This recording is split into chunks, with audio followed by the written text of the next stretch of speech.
Good morning, everybody. DJ Styles here at Custom Corpses. I pulled the clay head out of the mold.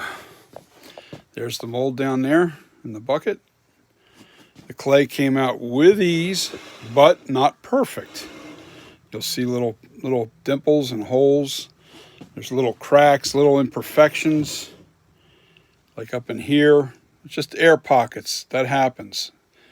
I don't know what that line's from, but I don't know why that crack. I think it's because of the layering when you layer the clay in there. But look how many imperfections there are in this. But see, this is what's nice. You have the base shape, and now I can fill in all these seam lines. I can get rid of all these little cracks and imperfections. Got my clay ready to go. I'm going to start working on that and fixing all the little imperfections that are in the sculpture. But the base sculpt is actually done, and I can really hone in on all the imperfections with no problem. And that's going to be awesome, man, because now, once this is stoned, now this will be encapsulated in stone. All right, and this is a hollow clay head, but it's thick enough to where it's self-supporting, and it's hard clay. So what'll happen is once I have this hardened in stone, as a one-piece mold, I won't have to worry about a dividing line or dividing wall.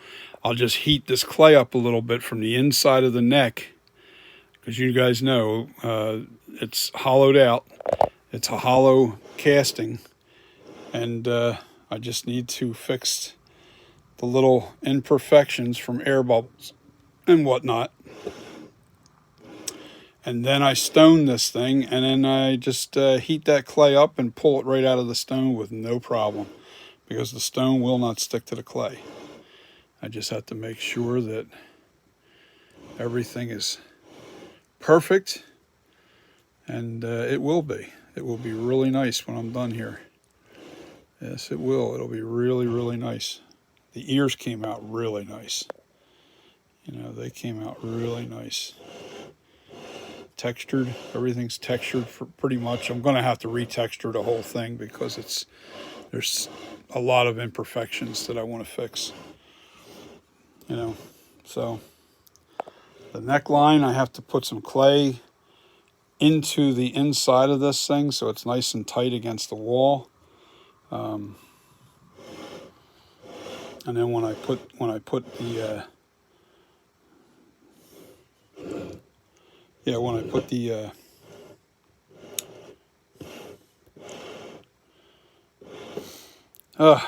I'm looking forward to this. This is going to be really nice. Yes, sir. This is going to be a really nice piece. So that's it. That's the clay master, or this will be what I make the stone copy from. And once I get all the imperfections out of it, the hairline will stay, but I'm going to clean it up so it's nice and neat again. Won't be as prevalent. I won't have to go as deep because I was more concerned about having it in stone. I don't have to do that now. I have to just make a little line there just so I can identify where the hairline is. But this seam here, that dividing line seam, history. The one that runs down behind the ear, down the neck, history. It's all going to be nice and clean. No seam line. I can make a seam line with glue just to make it look, This here is where the silicone the tear was in the silicone. But even with a little tear in the silicone, that's just, you just shave that down and clean it up. No big deal. That's what's nice about having it all in clay like this, encapsulated. You don't lose any of the details. Yes, sir, I'm ready. Oh, I just wanted to update you guys with that. I'm going to work on this, and then I'll go live again tonight to show you guys my progress, and we will go live again tonight for you to show you my progress and any questions and answers and all that fun stuff. I'll give you guys all the answers I can give you, and then we'll get this thing ready for stone. And once this thing's stoned, forget about it. It'll be history. I'll really be able to make a really nice stone master copy that'll probably produce quite a few. And what's nice about having the silicone, if this stone starts to wear out, which they do, the stone, I want to say, it's called Ultra Cal 30. That's what I use.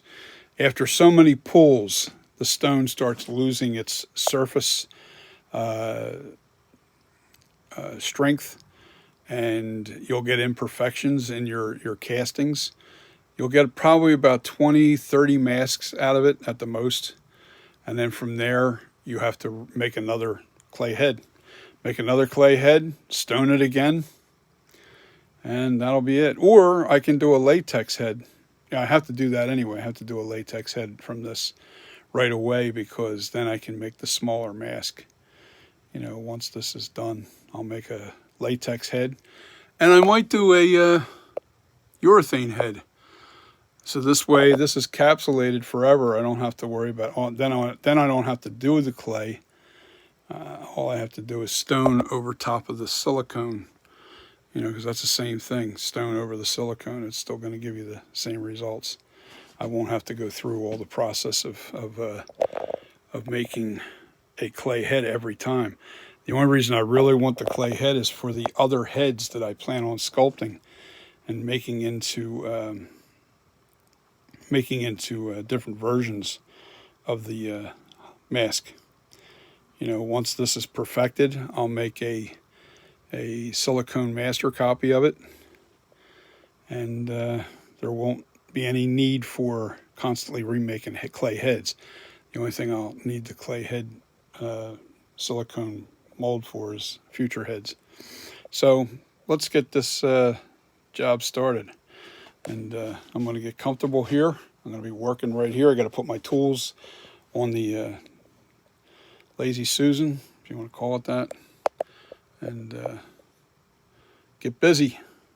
So I'm looking forward to this. This is really cool. This turned out amazing. Yep, it all comes together.